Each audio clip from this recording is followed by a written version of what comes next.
जिन भाइयों का एलपीसीबी का एग्जाम है और उनका ट्रेड इलेक्ट्रॉनिक मैकेनिक है, उनके लिए यह वीडियो अत्यंत ही महत्वपूर्ण है।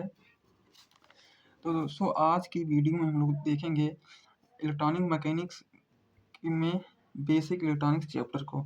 दोस्तों, इस सब्जेक्ट में टोटल 40 चैप्टर होते हैं। उन 40 चैप्टरों का लेक्चर मैं आप लोगों को प्रोवाइड करवा दूंगा और पीडीएफ भी उनका दे दूंगा।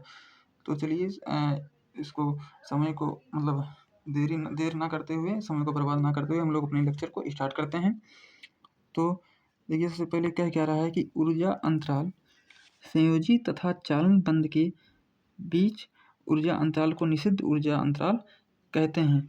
निषिद्ध ऊर्जा अंतराल का मतलब होता है कि जहाँ पे इलेक्ट्रॉन ना हो, जहाँ पे क्या इलेक्ट्रॉन ना हो। तो देखिए, सबसे पहले हम जानते हैं कि दो बैंड होते हैं। एक हो गया हमारा बैलेंस बैंड, जिसको मैंने लिख दिया बी और बी, ठीक। एक हमारा होता है कंडक्शन बैंड। कौन सा band? Conduction band, C B. दोस्तों, मैं उंगली से लिख रहा हूँ तो इसलिए सही से लिख नहीं रहा है। देखो, कंडक्शन बैंड में जो होते हैं हमारे मुक्त इलेक्ट्रॉन होते हैं और मुक्त इलेक्ट्रॉनों के कारण ही धारा प्रवाहित होती है। तो दोस्तों, चालन बैंड में अगर मुक्त इलेक्ट्रॉन है तो जो चालन बैंड में रहेंगे मुक्त इलेक्ट्रॉन, मतलब कंडक्शन बैंड को ही हिंदी में चालन बैंड बोला जाता है और यहाँ बैलेंस बैंड को ही संयोजी बैंड बोला जाता है हिंदी में, ठीक है। तो जो चालन बैंड में इलेक्ट्रॉन है उन्हीं के कारण धारा फ्लो होती है, आप लोग जान गए। तो अगर कभी क्वेश्चन में बोल दिया कि क्या बैलेंस बैंड के इलेक्ट्रॉनों के कारण धारा प्रवाहित होती है, तो आप लोग कहेंगे कि नहीं, बैलेंस बैंड के कारण नहीं होती है, क्योंकि इसमें जो इलेक्ट्रॉन होते हैं बैलेंस बैंड में वो मुक्त नहीं होते हैं। उन्हीं को मुक्त करने के लिए हम लोगों को बाहरी ऊर्जा देनी पड़ती है, और जो बाहरी ऊर्जा हम लोग देते हैं बैलेंस बैंड को, बैलेंस बैंड में के इलेक्ट्रॉनों को जो हम लोग ऊर्जा देते हैं मुक्त होने के लिए, उसी ऊर्जा को बोला जाता है एनर्जी गैप। क्या बोला जाता है? Energy gap. उसी ऊर्जा को क्या बोला जाता है? Energy gap. तो कंडक्शन बैंड और बैलेंस बैंड के बीच का जो पोर्शन होता है, जो बीच का एरिया होता है, उसको क्या बोला जाता है? एनर्जी गैप बोला जाता है, ठीक है। और इसी एनर्जी गैप को ही निश्चित ऊर्जा अंतराल, फॉरबिडन एनर्जी गैप बोला जाता है। आशा करता हूँ कि यहाँ तक समझ गए होंगे। अब आगे चलते हैं हम लोग। अब देखते हैं पदार्थों का वर्गीकरण। तो पदार्थों का जो वर्गीकरण है दोस्त, वो देखो 3 प्रकार से पदार्थों का वर्गीकरण किया गया है। पहला जो है कुचालक है। कुचालक में दोस्तों इसमें जो होता क्या है कि इसका ऊर्जा अंतराल 5 इलेक्ट्रॉन वोल्ट से अधिक होता है। इसका ऊर्जा अंतराल कितना होता है? 5 इलेक्ट्रॉन वोल्ट से अधिक होता है। अभी मैंने आप लोगों को बताया ऊर्जा अंतराल के बारे में। ये हमारा हो गया कंडक्शन बैंड और ये हो गया हमारा बैलेंस बैंड। तो जो ये बीच की दूरी हुई, यही हुई हमारी ऊर्जा अंतराल ई, ठीक ना। और हम लोग देखो, जो ये इलेक्ट्रॉन, जो हमारा ये ऊर्जा अंतराल होगा, ठीक ना, वो क्या होता है? 5 इलेक्ट्रॉन वोल्ट से अधिक होता है। अब इलेक्ट्रॉन वोल्ट क्या होता है? इलेक्ट्रॉन वोल्ट हमारा ऊर्जा का मात्रक होता है, ठीक है। क्वेश्चन में पूछ सकता है कि इलेक्ट्रॉन वोल्ट क्या है, तो ऊर्जा का मात्रक है, ठीक है।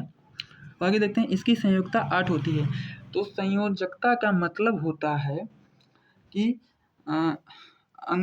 अंतिम कक्ष में उपस्थित इलेक्ट्रॉनों की संख्या को क्या बोला जाता है? संयोजी इलेक्ट्रॉन बोला जाता है, ठीक ना। क्या बोला जाता है? संयोजी इलेक्ट्रॉन बोला जाता है। तो जिसके पास अंतिम कक्षा में जितने इलेक्ट्रॉन होंगे उसकी संयोजकता उतनी होगी। तो कुचालक पदार्थों के अंतिम कक्षा में इलेक्ट्रॉनों की संख्या कितनी होती है? 8 होती है। इसलिए जो इनकी संयोजकता होती है कितनी होती है? 8 होती है, ठीक। इनका जो ताप गुणक होता है ऋणात्मक होता है। दोस्तों, ताप गुणक की अगर बात करें तो ताप गुणक जो है हमारा, वो क्या कहते हैं इसका? सेमीकंडक्टर अर्धचालक के भी क्या होता है? गुणक ऋणात्मक होता है। मतलब कुचालक का और अर्धचालक का ऋणात्मक होगा और चालक का क्या होगा? धनात्मक होगा, ठीक है। तो चालक को देखते हैं हम लोग। इसमें संयोजी बंध तथा चालन बंध के मध्य ऊर्जा अंतराल 0 होता है। अब देखो, इसमें क्या रहा है कि बैलेंस बैंड और कंडक्शन बैंड के बीच में जो ऊर्जा एनर्जी गैप जो थी, वो एनर्जी गैप होती ही नहीं है, मतलब ऊर्जा अंतराल 0 होता है। वो होता क्यों है, इसको समझते हैं पहले।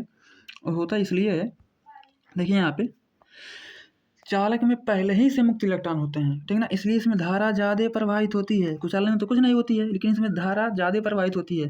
धारा ज़्यादा का मतलब है कि देखो, जैसे कुचालक में 0 धारा प्रवाहित हुई और चालक में 10 धारा प्रवाहित हुई। कितनी धारा प्रवाहित हुई? 10। तो इसके बीच में भी तो कहीं ना कहीं धारा कुछ ना कुछ प्रवाहित होगी। तो ये किस में होगी? ये होगी अर्धचालक में। कहाँ होगी? अर्धचालक में, ठीक है। तो इसमें ऊर्जा अंतराल इसलिए नहीं होता है क्योंकि चालक में पहले ही से मुक्त इलेक्ट्रॉन पाए जाते हैं, इसलिए इसमें कोई भी कंडक्शन बैंड और बैलेंस बैंड के बीच में कोई भी ऊर्जा अंतराल नहीं होता है। ठीक है, तो चलिए आगे देखते हैं। इसकी संयोजकता जो होती है चालक की 1, 2 या 3 होती है, मतलब चालक के पदार्थों की जो संयोजकता होती है 1, 2, 3 होती है, मतलब 1 भी हो सकती है, 2 भी हो सकती है और 3 भी हो सकती है। और इसका ताप गुणक जो होता है धनात्मक होता है, बाकी कुचालक का और अर्धचालक का ऋणात्मक होगा। ठीक है, अर्धचालक देख लेते हैं। अर्धचालक में इसमें आवेश वाहक केवल इलेक्ट्रॉन होते हैं। इसका ऊर्जा अंतराल 1, 2 इलेक्ट्रॉन वोल्ट होता है। इसका ताप गुणक ऋणात्मक होता है। इसके में इलेक्ट्रॉन जो एनर्जी गैप होती है ना, देख लेना कितनी होती है, 1, 2 इलेक्ट्रॉन वोल्ट होती है। और कुचालक का कितना था, कुचालक का था 5 इलेक्ट्रॉन वोल्ट और चालक का 0, देखना यहाँ पे चालक हो गया, चालक का एनर्जी गैप जो है 0, ठीक ना। और अर्धचालक का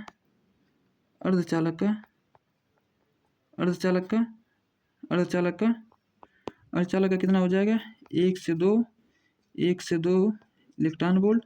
और कुचालक का कितना हो जाएगा, कुचालक का हो जाएगा हमारा 5 इलेक्ट्रॉन वोल्ट, ठीक ना। अरे यहाँ से लिख रहा हूँ ना, इसलिए सही से लिखा नहीं रहा, 5 इलेक्ट्रॉन वोल्ट, ठीक है, समझ गए। अब आगे बढ़ते हैं। इसका ताप गुणक ऋणात्मक होता है, ये मैं पहले बता दिया। इसमें आवेश वाहक इलेक्ट्रॉन तथा होल्स होते हैं, ये पहली वाली लाइन पर ध्यान मत देना, ठीक ना। इसमें आवेश वाहक इलेक्ट्रॉन और होल्स दोनों होते हैं, किसमें, अर्धचालक में, ठीक है। अब देखिए यहाँ पे एनर्जी गैप दिया हुआ है, मतलब ऊर्जा अंतराल दिया हुआ है। देखो सिलिकॉन का 0 केल्विन पे कितना है, सिलिकॉन का 1.21 इलेक्ट्रॉन वोल्ट। और 300 केल्विन पे कितना है, 1.1 इलेक्ट्रॉन वोल्ट। और जर्मेनियम का 0 केल्विन पे कितना है, 0.785 इलेक्ट्रॉन वोल्ट। और 300 केल्विन पे कितना है, 0.72 इलेक्ट्रॉन वोल्ट, ठीक है। अब देखिए आगे देखते हैं। नोट क्या कह रहा है, सिलिकॉन में लीकेज धारा नैनो एम्पीयर में होती है। सिलिकॉन में जो लीकेज धारा होती है वो नैनो एम्पीयर में होती है। देखो सिलिकॉन लास्ट में आया ना, तो ना से नैनो एम्पीयर, ठीक है ना।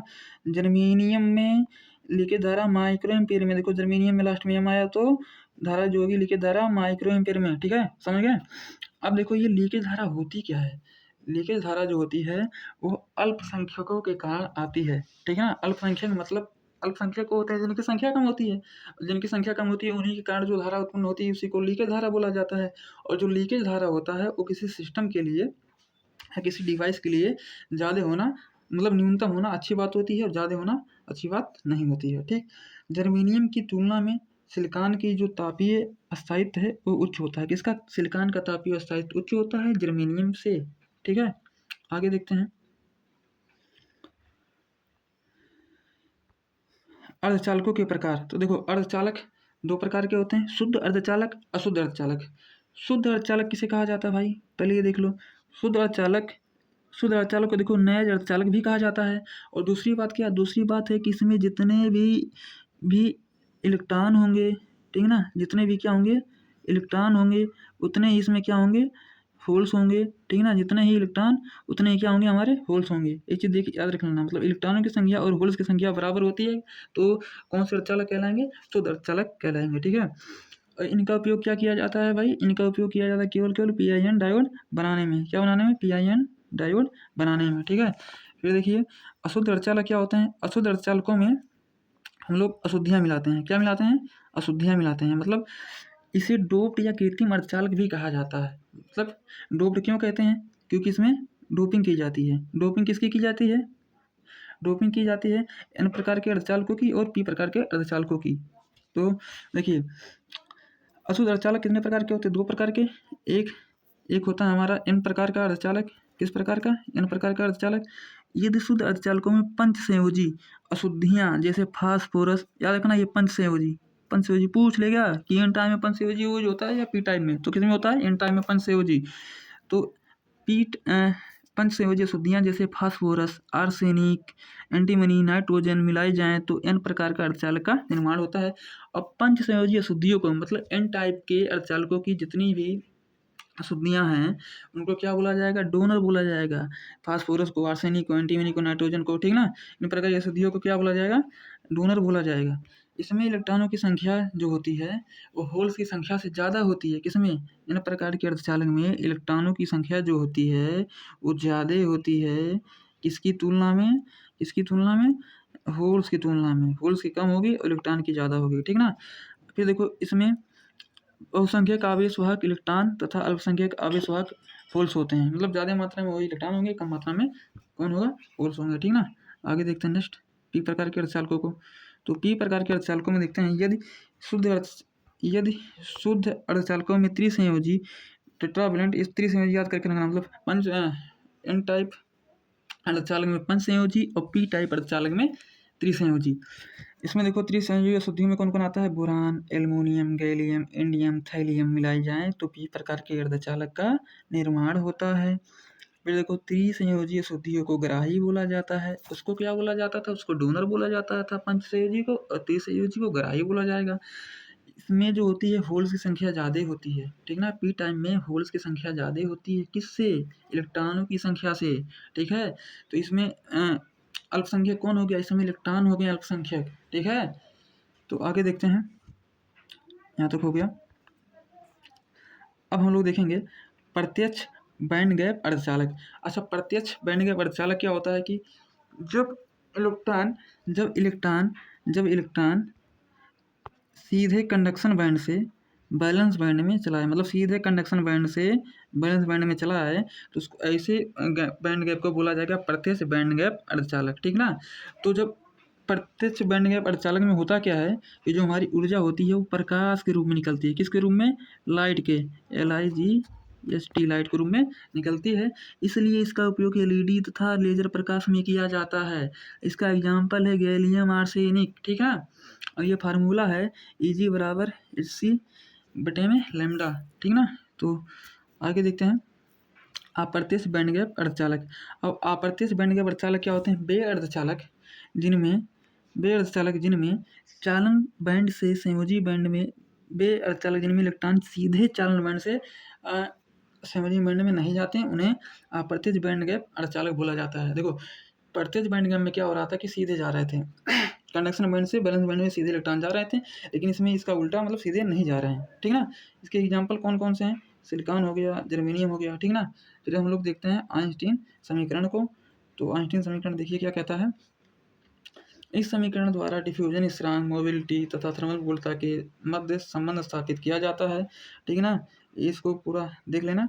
देखो DN जो हो गया, ये डिफ्यूजन हो गया किसका, इलेक्ट्रॉन का, ये डिफ्यूजन हो गया किसका, होल्स का, ठीक ना। ये मोबिलिटी हो गई किसकी, इलेक्ट्रॉन की, हो गई मोबिलिटी होल्स की, ठीक ना।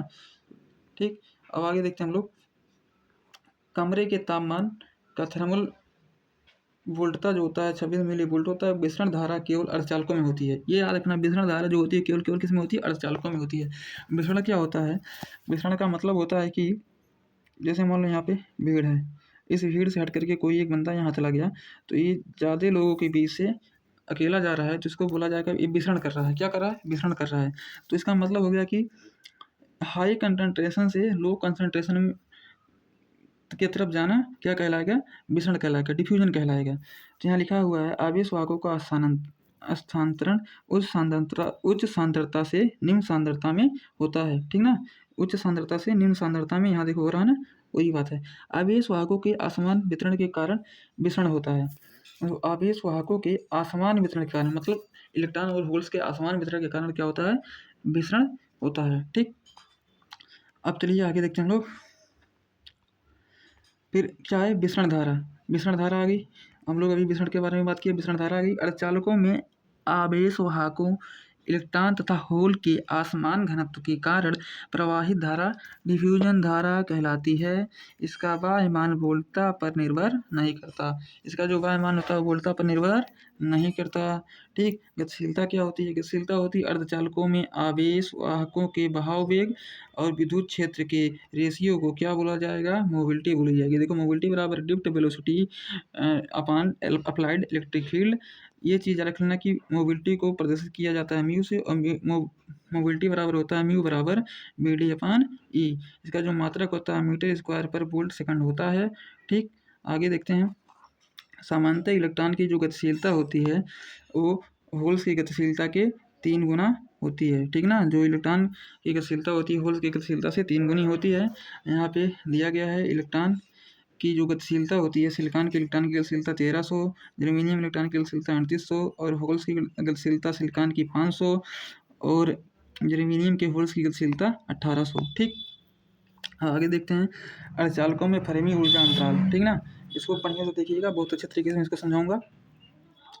देखिए कह क्या रहा है, शुद्ध अर्धचालकों में फर्मी ऊर्जा अंतराल निश्चित ऊर्जा अंतराल के मध्य में होता है। मतलब मैं भी क्या बताया कि एक होता है हमारा कंडक्शन बैंड, कौन सा बैंड, कंडक्शन बैंड। एक हमारा हो गया कौन सा बैंड, बैलेंस बैंड। ठीक ना, कौन सा बैंड, बैलेंस बैंड हो गया। ठीक, और इसके बीच में क्या होती है हमारी ऊर्जा अंतराल होती है, मतलब एनर्जी गैप होती है।